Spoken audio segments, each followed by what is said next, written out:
Hi there, I'm your English coach Christina, and welcome to Speak English with Christina, where you'll learn American culture and business know-how to become confident in English. If you move to the United States, you'll need an apartment. So what can you expect when looking for one? And how should you do it? And what strange potential mistakes should you be aware of? We'll find out today. Let's go.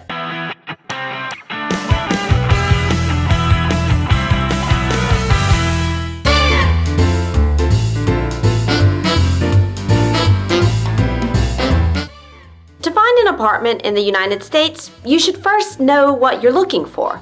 Do you want to share an apartment with roommates? Are you looking for a small one-room apartment, such as a studio or an efficiency apartment, or a large American-sized house for yourself? Once you know what to look for, you can look for the right place. It might be furnished, and come with a furniture like a bed, a sofa, etc. Or it might be unfurnished instead. And often in that case, it still comes with a kitchen stove, a fridge, air conditioner, and sometimes a dishwasher. There are many ways to go apartment hunting too. One of them is by getting help from a real estate agency. They'll take care of many things for you, and they might have the best offers on the market. However, you'll need to pay them a fee if they find you an apartment. And some real estate agencies also require you to pay subscription fees in advance, even if they don't find anything. You can also look online for a place to stay.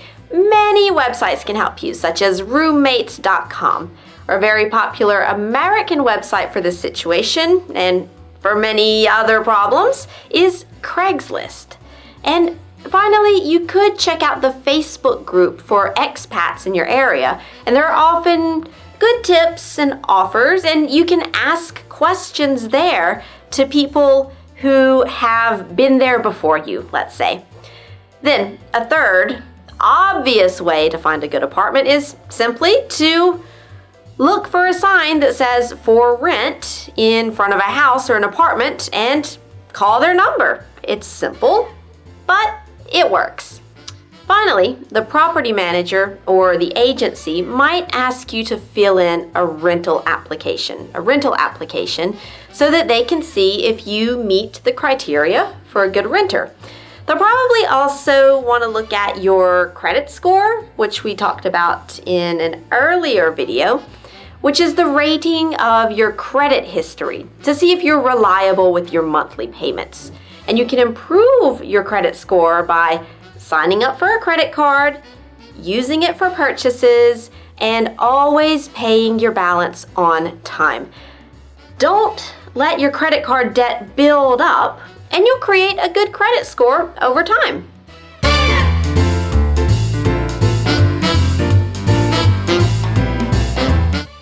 When you're renting an apartment, you'll need to pay the rent and the utilities.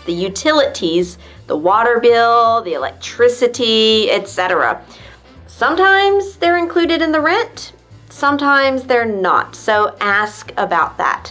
And also, ask about the late fees that might apply if you're late paying rent. And before you move into your new place, the landlord or property manager will probably ask for an advance payment of roughly 3 months' rent.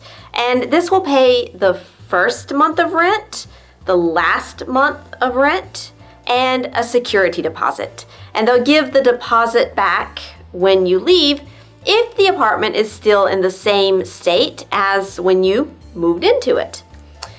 And finally, in the US, home insurance is often the property manager's responsibility.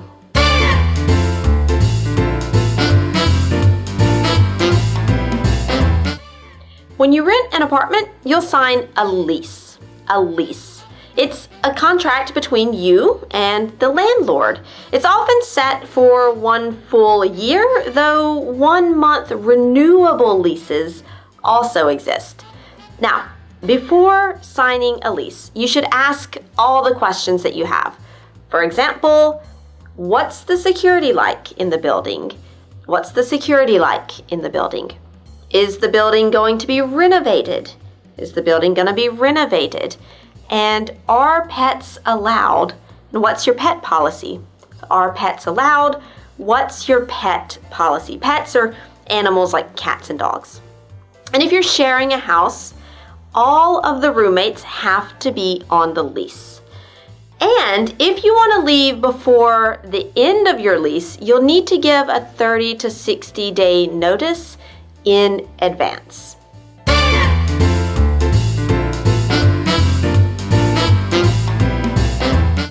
Now, tell me, what would you ask an American landlord before signing a lease? Write your questions down in the comments, and it's a great way to practice and share your ideas with the world. And if you're a busy professional who needs to level up your fluency, but you find it difficult to do it alone, let me help you with Master Real American English. It's a 6-month coaching program in which my team and I empower you to express yourself fluently and naturally so that people focus on your professional skills and your expertise, not on your level of English. For more information, click on the link below where you can apply to join this program today. Thank you for learning with Speak English with Christina, and I'll see you next time.